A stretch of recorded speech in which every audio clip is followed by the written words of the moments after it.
This exclusivity is actually a cleansing. It's a mental, psychological, emotional, spiritual cleansing of things we assume to be better or to be perfect. And now we're saying, no, perfection belongs only with Allah.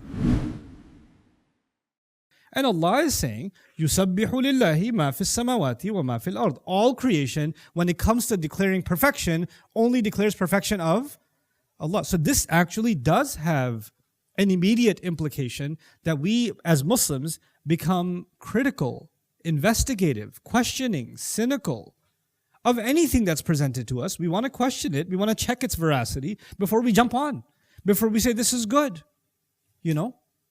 And that's at an intellectual level, but even at a social, cultural level. What happens with teenage girls or boys even, right?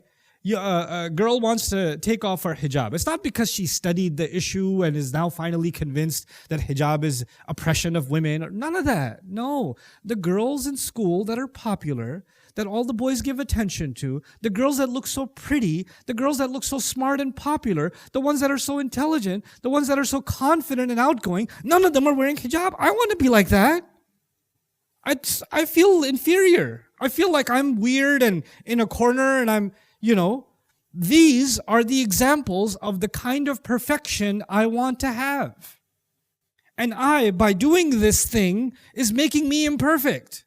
I could do better, right? So there's an inferiority complex. And I want to be like them because they're better. There's a superiority to what they have. And I want some of that for myself. And so when that's the case, and then a girl says, I don't want to wear this anymore. I don't want to do this. I feel like I'm being suppressed. I want to feel free.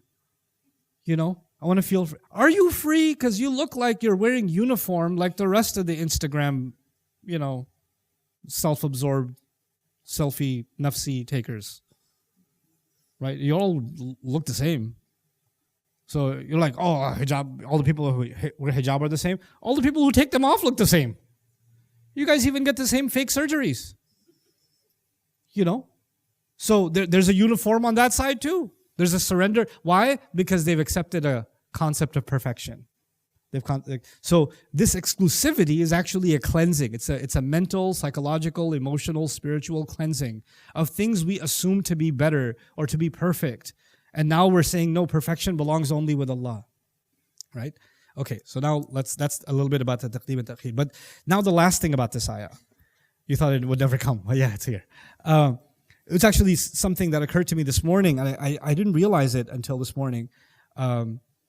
There's a spiritual journey defined inside this ayah, in its sequence. The first, imagine a person who just realizes who Allah truly is, and how they haven't done right by Allah. And they want to do right by Allah now. Right? They want to understand Allah properly. When they want to understand Allah properly and they want to remove all improper or misguided notions of Allah, they are pursuing the tasbih of Allah, isn't it? Once they pursue the tasbih of Allah, a feeling starts getting stronger inside this young man, woman, old man, woman. You know what that is? If there's anyone that deserves loyalty and obedience, anyone that deserves that I should follow them no matter what, that is who? That's Allah, because He's so perfect in every way. The more I learn about Him, the more loyal to Him I become. The more I surrender myself to Him, the more I give in to Him, the more I want to give myself in service to Him. I accept Him as my Malik, Lahul Mulk. Lahul Mulk. Now the moment you do that, you start meeting resistance. You start getting criticized.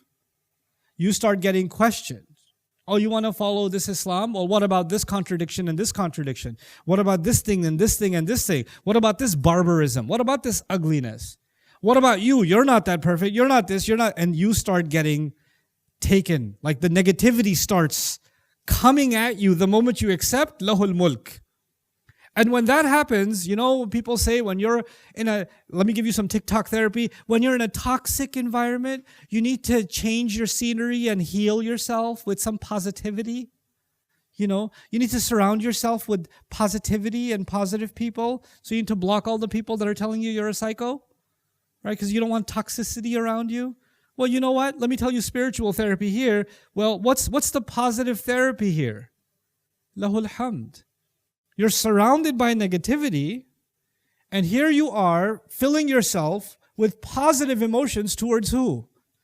Allah. You're looking at the positive in all things. Ya Allah, you guided me to this truth. You gave me the courage to stand by it. You chose me among the very few of your slaves who are willing to, who want to obey you. Allah, you opened that door of guidance for me. I will not be unappreciative of that. Lahul hamd. And once you develop that positive mindset, that hamd-based mindset, then doesn't matter what happens to you. You're okay with that. You're comfortable.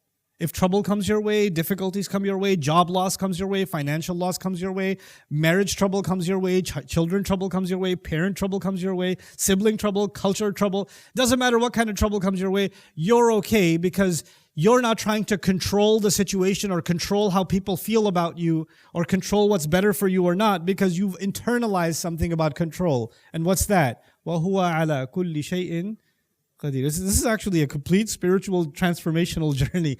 Everything a person needs to connect with to Allah as they go through a transformation is inside of this remarkable, remarkable ayah. What a way to introduce this surah. Hey guys, you just watched a small clip of me explaining the Quran in depth as part of the Deeper Look series. Studying the Quran in depth can seem like a really intimidating thing that's only meant for scholars. Our job at Bayyinah is to make deeper study of the Quran accessible and easy for all of you. So take us up on that challenge. Join us for this study, the Deeper Look of the Quran, for this surah and many other surahs on BayyinahTV.com under the Deeper Look section.